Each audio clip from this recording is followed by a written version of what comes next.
मौजपुर का एक गलियों का लड़का जिसके पास पूरी एजुकेशन भी नहीं है, बचपन के दोस्तों ने, पड़ोसियों ने, रिश्तेदारों ने, पिताजी ने, सबने एक ही बात कहा कि भांड है और ये क्या करेगा, किस काम में लग गया है। कभी लगता था कि यार देव बाबू तुम्हें गलत फहमी तो नहीं है, तुम एक्टर हो। इतने ऑडिशन दे चुके थे कि काम नहीं मिल रहा था। तो ये बात कर रहा हूँ मैं 2000 की, 88 से थिएटर करना शुरू करा था। तो 12 साल जीवन का, जो 12 साल से सपने पे मैं काम कर रहा हूँ वो ख़त्म।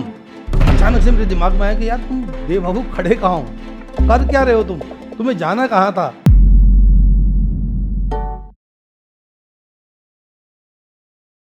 ख्वाब ख्वाब सब देखते हैं, आप लोगों ने भी देखे होंगे ख्वाब। पढ़ाई लिखाई करके डॉक्टर बनना है, इंजीनियर बनना है, पायलट बनना है, आईएएस बनना है, आईपीएस बनना है। तो ख्वाब मैंने भी देखा था कि एक दिन बड़े पर्दे पे आना है, टीवी पे आना है, एक्टर बनना है। तो नमस्कार दोस्तों, मेरा नाम है देव चौहान। मैं एक अभिनेता हूं और मीडिया और थिएटर दोनों में काम करता हूं। तो शुरुआत करता हूं मैं जहां से मैं पला बड़ा हुआ, मौजपुर। वो एक क्रिमिनल एरिया था और वहां पर ये हालत थी कि चाकू, छुरे चलाना, गोली चलाना, लूट मार हो जाना, ये बड़ी रोज़मर्रा की बातें थी। तो इस तरीके से उस माहौल में रह के वहाँ बड़ी दिक्कतें होने के बावजूद शुरुआत करते हैं। जब मैं बहुत छोटा था, 12 साल का, तो एक सज्जन थे हमारे, उन्होंने मुझे जो है कैसे भी पता नहीं क्यों बाल भवन पहुँचा दिया। अब बाल भवन पहुँचा दिया तो वहाँ पे मैंने देखा कि बड़ा सा बोर्ड लगा हुआ है जिसके ऊपर 100 एक्टिविटीज़ लिखी हुई हैं और एक बच्चा जो है करीब 2 एक्टिविटीज़ में पार्टिसिपेट कर सकता था।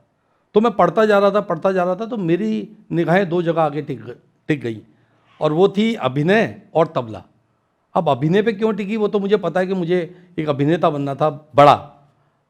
नाना पाटेकर साहब, ओमपुरी साहब, नौसुद्दीन शाह साहब, इनको देख के मैं बड़ा हुआ और बड़ा लगता था कि काश हम भी ऐसे बन पाएंगे। तो ये जर्नी जब शुरू हुई तो मुझे ऐसा लगा कि बाल भवन वो जगह है जहाँ से मेरी शुरुआत हो जाएगी, और हो गई। और हम चलते गए। तो बचपना तो बीत गया, लेकिन जब बड़े हुए तो बाल भवन से निकलना भी था। एक उम्र आती जहाँ से बाल भवन फिर आपको कह देता कि आप जाइए। तो जब वहाँ से निकलने की बात आई तो ऐसा लगा जैसे जीते जी एक जीवन छोड़ के जा रहे हैं, एक दुनिया छोड़ के जा रहे हैं। तो अब करेंगे क्या, होगा क्या, क्योंकि कोई बैकग्राउंड था नहीं ना परिवार में, आसपास तो बता ही दिया आपको कितने अच्छे परिवेश में पल रहा था। तो कहाँ जाऊँगा, फ्यूचर का क्या होगा, कुछ नहीं पता था। तभी उसी दौरान एक टीचर थे हमारे, उन्होंने मुझे बताया कि जन नाट्य मंच के बारे में। सफदर हाशमी का ग्रुप था जो नुक्कड़ नाटक करता था। उन्होंने कहा कि भाई देव एक काम करो, सीमापुरी में एक उनका शो होगा इतने बजे इतनी तारीख को, और तुम वहाँ पहुँच जाओ, तो वो लोग नए लोगों को जोड़ते हैं अपने साथ। मैंने कहा ठीक है। मैं 6 बजे वहाँ पे पहुँच गया। तो नुक्कड़ नाटक तो एक मजमे की तरह ही होता है, तो भीड़ चाहिए होती है, हम भीड़ में बैठे हुए थे। माला श्री हाशमी ने पहला जो बात शुरू करी वो यही शुरू करी कि आप में से जो भी हमारे साथ जुड़ना चाहता है वो नाटक के बाद हमसे मिल सकता है। नाटक ख़त्म हुआ, मैंने कहा मैडम नमस्कार, मेरा नाम देव चौहान है और मैं आपके साथ जुड़ना चाहता हूँ। तो कहने लगी ठीक है, कल हमारा उस ब्लॉक में शो है, वहाँ जाना। मैं वहाँ पहुँच गया। अगले दिन वहाँ पहुँचा तो मैंने फिर नाटक ख़त्म होते बोला, मैडम वो मैं देव चौहान कल आया था ना आपके पास, वो ना आपके साथ जुड़ना चाहता हूँ। अच्छा हाँ ठीक है, कल मालवीय नगर आ जाओ, मंगोलपुरी आ जाओ, सुल्तानपुरी आ जाओ। मतलब 20-22 दिन मैं ऐसे ही, बस फ़र्क सिर्फ इतना आ गया था पहले दिन और अब में, क्या मुझे अपना नाम नहीं बताना पड़ता था कि मैं देव चौहान। अब बस वो शक्ल देखती बोल देती हाँ वहाँ जाना, और फिर वहाँ पहुँच जाते थे। लगभग 1.5 महीने, पौने 2 महीने के बाद वो दिन आया जब मुझे पहली बार उठाया गया कि एक करेक्टर है उसकी रेसल के लिए उसे उठाया गया। अब मुझे आज वो समझ आता कि आखिर वो 1.5 पौने 2 महीने लगे क्यों थे, वजह क्या थी। तो समझ इसलिए अब आ रहा है कि उन्हें लगता था कि यार ये कहीं अट्रैक्शन में तो नहीं आ गया बच्चा, एक्टिंग करनी है। तो वो मेरी परीक्षा ले रहे थे कि कितना जुनूनी है। तो जुनून का होना बहुत ज़रूरी है। जुनून ही है जो हमें ज़िंदा रखता है और हमें हमारे लक्ष्य तक पहुंचाने में हमें ताकत देता है। पागलपन ज़रूरी है। तो एक शेर याद आ जाता है, वो घनी वादियों में बादलों के लच्छे हैं और हमें पागल ही रहने दो, हम पागल ही अच्छे हैं। ये पागलों की दुनिया है, और पागलों की दुनिया नहीं, जब आप अपने लक्ष्य के पीछे एकदम लग जाते हैं डेडिकेशन से, तो वो दुनिया आसपास के लोगों को लगता है ये पागल है। जैसे पढ़ने वाला बच्चा रात में भी पढ़ रहा है, अरे 4 बजे तक कौन पढ़ता है यार, दिन में पढ़ लो। तो वो पागलपन है। आपको अपनी चीज़ को पाने के लिए वो पागलपन लाना ही पड़ेगा, तभी वो चीज़ आपको मिलेगी। तो वहाँ से जर्नी शुरू हुई, फिर काम करते गए। अब स्ट्रगल का दौर बढ़ रहा था, काम मिल नहीं रहा था, दिल्ली में काम ज़्यादा हुआ नहीं करता था क्योंकि उस समय सैटेलाइट चैनल थे नहीं, फिल्में दिल्ली में ज़्यादा आया नहीं करती थी, डीटी के सीरियल हुआ करते थे और हमें सच बोलने की बीमारी थी। तो मैंने तो 88 से लेकर और 2000 तक यानी कि 12 साल कैमरा देखा ही नहीं। कसम खा ली थी कि कैमरा उस दिन देखूंगा जिस दिन कैमरा मुझे देखेगा। तो 2000 में ललित बहल डायरेक्टर हैं, वो एक डीडी का सीरियल कर रहे थे, तो मुझे किसी ने बोला कि वहाँ ऑडिशन चल रहा है। अब ऑडिशन से क्या हुआ कि इतने ऑडिशन दे चुके थे कि काम नहीं मिल रहा था और 100 ऑडिशन। तो मैं शीशे के आगे खड़े होकर देखता था कि यार मेरी शक्ल, मतलब ये तो मुझे पता था हीरो की बिल्कुल नहीं है, तो मैं कहता था यार मेरी शक्ल है, मैं एक्टर है नहीं, एक तो कद नहीं है, वो एक्टर तो 6-6 फुट के होने चाहिए, सुंदर चेहरे। तो मैंने कहा यार हमें काम मिलेगा नहीं। कभी लगता था कि यार देव बाबू तुम्हें गलत फहमी तो नहीं है, तुम एक्टर हो, तो काम नहीं मिला तो क्या सोचेगा आदमी। तो ऐसे परेशानी के समय जहन में बहुत सारी बातें आती थी। एक शेर याद आ जाता था कि वो दौर भी देखा था तारीख की नज़रों ने, लम्हों ने खता की थी, सदियों ने सजा पाई। तो सदियों ने सजा पाई, और लम्हा कौन सा था कि वो बाल भवन में क्यों खड़े थे यार, जाके वो सदियाँ बीत गई अब उस परेशानी को झेलते झेलते। तो ऐसी बातें दिमाग में आती थी, लेकिन उन बातों को हटाने के लिए आपके पास कोई नहीं होता है, वो आप खुद ही उसे मोटिवेट कर सकते हैं। बस आपके अलावा इससे बड़ा मोटिवेशन कोई मिल ही नहीं सकता। तो मैं उसको खुद दूर करता था। एक शेर पढ़ देता था, उसके ऊपर डाल के ज़बरदस्ती कि कोई लाख कर ले जुल्म पर संघर्ष रुक ना पाएगा, काफिला जो बढ़ गया है अब ना रोका जाएगा, गोलियों की गूंज से आवाज़ दब ना पाएगी, जंग ये जीने की है अब नहीं रुक पाएगी। तो ये खुद को ही बताना पड़ता था, क्योंकि आसपास कुछ था ही नहीं समझाने वाला। आसपास वो फील्ड के लोग ही नहीं थे, वो तो उल्टा बताने को तैयार बैठे थे कि बैठ जा, चल तू घबराए और हम तुझे दबा दें। तो उनके आगे तो मुझे बिल्कुल ऐसा रहना पड़ा, नहीं यही करना है, यही करना है। तो ऑडिशन देने गए, मेरा नंबर आया, कहने लगे हाँ भाई बताओ। मैंने कहा सर मैं 12 साल हो गए थिएटर को और मैंने आज तक कैमरा भी नहीं देखा। अरे भाई देखना तो है ना। मैंने कहा हाँ सर देखना है, ठीक है सुबह 5 बजे आ जाओ, हम राजस्थान निकल रहे हैं। मुझे पूरी रात नींद नहीं आई और मैं सुबह 5 बजे पहुंच गया, वैन में बैठ गया और राजस्थान हम जा रहे हैं। तो मेरे जहन में चल रहा था कि आज वो परीक्षा का दिन है जब थिएटर के बाद पहली बार आप कैमरे पर काम करेंगे। अगर आज फेल हो गए तो ज़िंदगी आज के बाद ख़त्म, अब क्या करोगे। तो ये बात कर रहा हूँ मैं 2000 की, 88 से थिएटर करना शुरू करा था। तो 12 साल जीवन का, जो 12 साल से एक सपने पे मैं काम कर रहा हूँ वो ख़त्म। तो समझ नहीं आ रहा था कि अब करूँ क्या, और सेट पे पहुँच गया। सीधे सेट पे पहुँचा, मैंने कहा मैं कैमरा नहीं देखूंगा, मुझे बस कपड़े पहनाओ, सीन बताओ और एक्शन करो। तो आदिल राणा साहब चौधरी साहब बने थे, उनका बेटे को मैं ननिहाल से लेके आया हूँ, मेरे हाथ में एक बॉक्स है और बच्चा है। तो एक्शन बोला, मैं अंदर जैसी घुसा, डायलॉगबाजी हुई, डायरेक्टर ने बोला कट। अब जैसे ही उन्होंने कट बोला तो मुझे लगा मेरी गलती है, तो पता चला कि नहीं वो बच्चे ने कुछ गड़बड़ कर दी। तो मैं जैसे ही टर्न हुआ वापस पोजीशन पे आने के लिए, तो वहाँ कैमरा दिख गया। तो पहली बार कैमरे के दर्शन हुए थे, तो मन ही मन प्रणाम किया कि देवता संभाल लेना। तो फिर एक्शन हुआ, फिर अंदर गए, फिर थोड़ी देर बातें हुई, फिर कट हुआ। कट होते ही मेरे धक्का से बैठा, मैंने इस बार तो मेरी गलती है। पता चला नहीं वो चौधरी ने थोड़ी लेट एंट्री करी है। तीसरी बार भी ऐसा ही हुआ। जब 3 बार ऐसा हुआ तो मैंने बाहर जाके 2 तमाचे मारे अपने कि यार तू ठीक कर रहा है, क्यों इतना डिप्रेशन में आ रहा है, अब कर देगा गलत, अगर इतना ही डरेगा तो। बस उस दिन का दिन था, डरना बंद और काम चालू। वो बात अलग है कि वो डरना ही बंद हुआ था, बाकी जिंदगी अभी डराने के लिए तैयार खड़ी थी। अब दिक्कतें ये आ रही थी कि मौजपुर में जाना और थिएटर में रहना, ये दोनों बड़े कंट्रास्ट थे।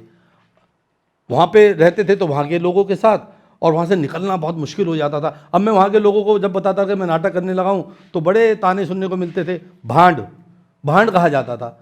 अब ये भांड जैसे शब्द या और पता नहीं क्या क्या शब्दों को जब सुनना पड़ता था तो एक ही बात समझ में आई कि नहीं यार इनको ऐसे जवाब नहीं देना है, इनको जवाब देना है काम करके, कहीं पहुँच के। क्योंकि बात से बात का जवाब बनता नहीं है, बात का जवाब काम से बनता है। तो मैं उसी तैयारी में था कि एक दिन आएगा जब मैं इनको मेरा काम जवाब देगा। तो मैं करता गया काम को। हालत यहाँ तक आ गई थी कि एक बार तो मैं वहाँ मौजपुर के दोस्तों के साथ कहीं बैठा हुआ था, 4 लोग थे हम लोग, और उनमें से किसी की जेब में एक पिस्टल थी और कुछ कारतूस थे जिंदा, और वहाँ पे मुखबरी हो गई, पुलिस उठा के ले गई। तो हाँ, ये बात इसलिए याद आई है क्योंकि छोटे छोटे काम आपको कितना बड़ा कर देते हैं, या वो काम छोटा बड़ा होता ही नहीं है। तो हर काम बड़ा होता है, ये मुझे इस बात से प्रमाण मिला। मैंने उस समय फिल्म करी थी विक्की डॉनर, तो जब उठा के ले गई पुलिस, रात को वहाँ पे बैठा दिया, वो हथकड़ियाँ वगैरह लगा दी, और मैं बहुत डरा हुआ था कि मैं तो इसका हिस्सा ही नहीं हूँ भाई, और मेरे साथ होगा क्या, मेरे कैरियर का क्या होगा। तो रात को एक पुलिस वाला आया, उसने कहा हाँ भाई तू क्या करता है, तू क्या करता है। तो मुझसे पूछा, तो मैंने कहा जी मैं एक्टर हूँ। तो हाँ हाँ एक्टिंग तो तू दिख रही है तेरी मुझे। करता क्या है? मैंने कहा जी एक्टिंग ही करता हूँ मैं, वो थिएटर एक्टिंग। तो थिएटर वर्ड से उनको लगा शायद ये कुछ सीरियस है। तो 1 घंटे बाद पुलिस वाला मुझे उठा के ले गया उस कमरे से, आ जरा भाई। मैंने कहा पता नहीं कहाँ ले जा रहे हैं, क्या करेंगे। तो देखा तो वो लैपटॉप पे वो विक्की डोनर लगा के मेरा सीन ढूंढ रहे हैं कि ढूंढ के दिखा कहाँ है। तो मैंने उनको आगे पीछे करके जो है वो सीन दिखाया। अरे भाई तू सच में, तू तो एक्टर है यार। तो मैंने कहा हाँ जी, मैं झूठ नहीं बोल रहा था। तो मेरे को उसका बड़ा बेनिफिट मिला, मेरी पिटाई नहीं हुई और अगले दिन मुझे बाइज्जत छोड़ दिया गया। तो काम छोटा नहीं होता है, ये प्रमाण भी मिल गया। और ये बात हम बचपन से सुनते ही आ रहे हैं कि काम कभी छोटा नहीं होता है। अगर वो आप जिस काम को करने चलें, कभी भी आप जंप करके सीधा बड़े पे नहीं चले जाते, आप छोटे से ही बड़े जाते हैं। तो मैंने ऐसे करते करते, काम नहीं मिल रहा था, करते करते करते मैं पहुंच गया बॉम्बे। क्योंकि आपको अल्टीमेटम एक्टिंग करनी है तो यही पता चलता है कि बॉम्बे है दुनिया और कुछ है नहीं। और बॉम्बे का स्ट्रगल इतना गंदा हुआ था। एक बैग होता था, उसमें हमारे फोटोग्राफ होते थे, पीछे एक स्टिकर बनाया जाता था, उसमें नाम नंबर तो उस समय मोबाइल हुआ नहीं करते थे, तो दोस्त का लिख दिया, किसी का कर दिया, तो वो सब जो है। और वो फिर डिस्ट्रीब्यूट करनी है फ़ोटो। आप 2 घंटे का सफ़र तय करके लोकल ट्रेन में, बस में, पैदल, जो भी, तो आप एक ऑफिस पहुंचते हैं ये सोच के कि अंदर जाएंगे, एक गिलास पानी पी लेंगे। पर होता क्या था कि आप गए और रिसेप्शन ने पूछा हाँ जी फ़ोटो देने आए हो, लाओ दिखाओ। आपने फ़ोटो दिखाई, उनने उसमें से 4-5 छाटी रखी और कहा जाओ। तो इतनी थकान, दिमागी तौर पे भी, शारीरिक तौर पे भी इतना थकान, समझ ही नहीं आ रहा था करें क्या, काम मिल ही नहीं रहा था। तो 2011 में बहुत परेशानी के बाद मैंने तय कर लिया कि अब बॉम्बे नहीं आना है। अब बॉम्बे तभी आना है जब बॉम्बे बुलाएगा। मैं दिल्ली आया और दिल्ली में आके मैंने फिर से अपने आप को तैयार किया और भागना शुरू करा। और उसके बाद मुझे धीरे धीरे काम मिलना शुरू हुआ। तो काम करते करते क्राइम शोज़ होते हैं टीवी के, वो सब मिलने शुरू हो गए। अब ज़िंदगी में कुछ बड़ा करने के लिए आपको छोटा छोड़ना होता है। अब छोटा कुछ होता नहीं है, मैंने अभी कहा काम छोटा बड़ा होता ही नहीं है, लेकिन आपको आगे बढ़ना है तो पीछे तो छोड़ना पड़ेगा। जैसे आप सीढ़ी पे चढ़ते हैं तो आप पहली सीढ़ी छोड़ते हैं तब दूसरी पे चढ़ते हैं, दूसरी को छोड़ते हैं तो तीसरी पे चढ़ते हैं, तो छोड़नी तो पड़ेगी। तो मुझे अच्छी तरह याद है, पंचकुला में मैं एक क्राइम शो कर रहा था। तो तीसरे दिन अचानक से मेरे दिमाग में आया कि यार तुम देवबाबू खड़े कहाँ हो, कर क्या रहे हो, तुम्हें जाना कहाँ था और तुम मतलब यहाँ घिर के रह गए, यही दुनिया है। तो मैं नहीं, अब नहीं करना, आज के बाद सिर्फ फिल्म करेंगे। अब फिल्म करेंगे, कैसे करेंगे, वो जगह कैसे मिलेगी, वो कौन सी जगह है जहाँ पे ये काम मिलते हैं, पता कुछ नहीं है, लेकिन ठान लिया अब कि अब तो फिल्म करेंगे। तो अब फिल्म के लिए लड़ना शुरू करा, मिलना शुरू करा, भागना शुरू करा। समय आया, फिर धीरे धीरे मुझे तितली फिल्म मिली। अब तितली का जब मेरा ऑडिशन हुआ तो पता चला कि जब मेरा फाइनल हो गया कि आप सिलेक्ट हैं आप, तो सीन बताया गया, तो पता चला सीन में रणवीर शौरी के अगेंस्ट मैं उसको डोमिनेट कर रहा हूँ, बॉस बना हुआ हूँ। तो मैंने घर पे कहा, मैंने कहा यार ये तो कुछ गड़बड़ है, या तो ये डायरेक्टर को समझ नहीं है, ये पहली फिल्म, पता चल गया पहली फिल्म है, तो मैंने कहा इसे पहली फिल्म बनानी नहीं है। क्योंकि मैंने अपने चेहरे को इतना बड़ा देखा ही नहीं था। रणवीर शौरी हमारे लिए स्टार थे, आज भी हैं। तो मैंने कहा मैं उनको डांटता हुआ अच्छा लगूंगा मैं? अब मैं तो टीवी कर करके छोटे छोटे काम कर रहा था, तो मैं खुद को इतना बड़ा समझ ही नहीं पा रहा था। तो मुझे लगा नहीं यार ये फिल्म होनी नहीं है, और सेट पे भी नहीं पहुंचूंगा। मेरे पे कॉल आ गई, हम सेट पे पहुंच गए, हमने शूट भी कर लिया। उसके बाद भी मैं सोच रहा हूँ नहीं होना कुछ नहीं है, रिलीज ही नहीं होनी है। 6 महीने बाद मेरे एक दोस्त ने मुझे बताया, अरे देव बाबू तुम्हारी फिल्म तितली तो यार बहुत बड़े बड़े अवार्ड ले रही है, और वो जो है डायरेक्टर को बड़ा अप्रिशिएट किया रहा, और दिवाकर बनर्जी का प्रोडक्शन हाउस था। मैंने कहा, उस दिन मुझे लगा कि नहीं भाई, तुम अपने आप को छोटा आंक रहे हो, सामने वाला तुम्हें बड़ा देख रहा है, तो अपने आप को बड़ा करो। वहाँ से मेरे अंदर कॉन्फिडेंस और बढ़ा, और काम करना, कॉन्फिडेंस आना बहुत ज़रूरी है। और वो कॉन्फिडेंस कैसे आता है? वो आता है आपकी परफॉर्मेंस से। जब आप परफॉर्म करते हैं और सामने से आपको, चाहे वो किसी भी लाइन के अंदर हो, तो इस तरीके से आगे लाइफ बढ़ती गई। सपने पूरे होते, वो तो खैर मैंने खुद हुए देखे मैंने, लेकिन सपनों से भी ऊपर की बातें पूरी होती हैं। मैंने उसके बाद फिल्म करी मोहमाया, बताया जैसे आपको। उसके बाद मेरे को फिर सोन चिड़िया मिली, इतनी बड़ी स्टार कास्ट के साथ काम किया। अभी मेरी सीरीज़ आई थी इलीगल, पीयूष मिश्रा साहब के साथ काम किया। अभी फिल्म आई थी हला हल, बड़ी अप्रिशिएट किया मेरे काम को। तो इतने बड़े बड़े एक्टरों के बारे में साथ काम करके मुझे ऐसा लगता था यार ये तो बचपन में हमने नाम ही सुने थे, कभी हम इन्हें देख भी पाएंगे। और मैं स्क्रीन शेयर कर रहा हूँ तो मैं बता नहीं सकता कि मेरे पास क्या एक्सपीरियंस था। एक मौजपुर का, एक गलियों का लड़का जिसके पास पूरी एजुकेशन भी नहीं है और थिएटर एजुकेशन भी उसकी सेल्फ की है, क्योंकि मैं खुद ही भागता रहा, जगह जगह जगह जगह जगह जगह से लेता रहा। चिल्ड्रन थिएटर में मैंने एज ए डायरेक्टर काम किया, काफ़ी काम किया। तो आपको जब सीखना होता है ना तो आप हर जगह से लेते हैं, आप पे थोपा नहीं जाता टीचर, आप टीचर ढूंढते हैं। तो टीचर तो हर जगह है, क्योंकि हमें हर जगह से सीखने को मिल जाता है, हम ले सकते हैं अगर हमें लेना है। तो मुझे लेना था, मुझे हर जगह टीचर दिख रहे थे, ये था वो, तो बच्चा दिख रहा है, चलता हुआ आदमी दिख रहा है, पागल दिख रहा है, उन सब में से मुझे दिखता था ये यहाँ से कुछ उठा सकते हैं, यहाँ से कुछ ले सकते हैं। तो वो करते करते करते आज सपना पूरा हो रहा है। इससे भी ऊपर का सपना ये हो रहा है कि उसी मौजपुर में जहाँ मेरे बचपन के दोस्तों ने, पड़ोसियों ने, रिश्तेदारों ने, पिताजी ने, सबने एक ही बात कहा कि भांड है और ये क्या करेगा, किस काम में लग गया है। मेरी अभी एक फिल्म आ रही है पिकअप आर्टिस्ट, उसका बैनर लग रहे हैं मौजपुर के अंदर, वो मेरे दोस्त ही लगवा रहे हैं। तो ये मेरे लिए बहुत बड़ी बात है। तो सपनों को पूरा होते हुए मैंने खुद देखा है और सपने से ऊपर की चीज़ों को आज मैं देख रहा हूँ। तो उसके लिए बस एक ही चीज़ चाहिए होती है और वो होता है हमारा अपना सेल्फ कॉन्फिडेंस, जुनून और हमें सही दिशा। हम किस दिशा में जा रहे हैं, हमें रुक रुक के थोड़े थोड़े समय पे अपनी दिशा को समझ लेना चाहिए। सिर्फ हम चलते जाते हैं, कभी कभी क्या होता है कि हम चले जा रहे हैं तो पता चला हम सही दिशा में चल ही नहीं रहे हैं, मेहनत ही सही नहीं हो रही है। तो हमें रुक रुक के अपने आप को तोल लेना चाहिए। हमें जब अब मेरे पास तो कोई तराजू था नहीं, कोई टीचर था नहीं ऐसा कि जो मुझे तोले, तो मैं खुद ही तोलता था अपने आप को कि यार 2 साल पहले मैंने एक्टिंग करी थी तो मैं ऐसा था, तो क्या कुछ फ़र्क आया है मेरे अंदर, क्या कुछ वजन आया इस एक्टर में। तो हर इंसान को अपने वजन को तोलते रहना चाहिए ताकि वो आगे की रणनीति, आगे की चाल, अपनी दिशा की तरफ अच्छी कर सके, उसे बढ़िया तरीके से आगे बढ़ा सके।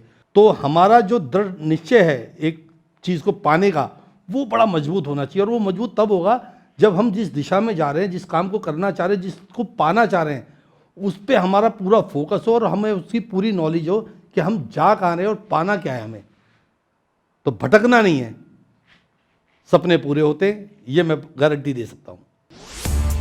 इस वीडियो के बारे में अपनी राय नीचे कमेंट सेक्शन में हमें बताएं और अपने दोस्तों के साथ ये वीडियो शेयर करना ना भूलें।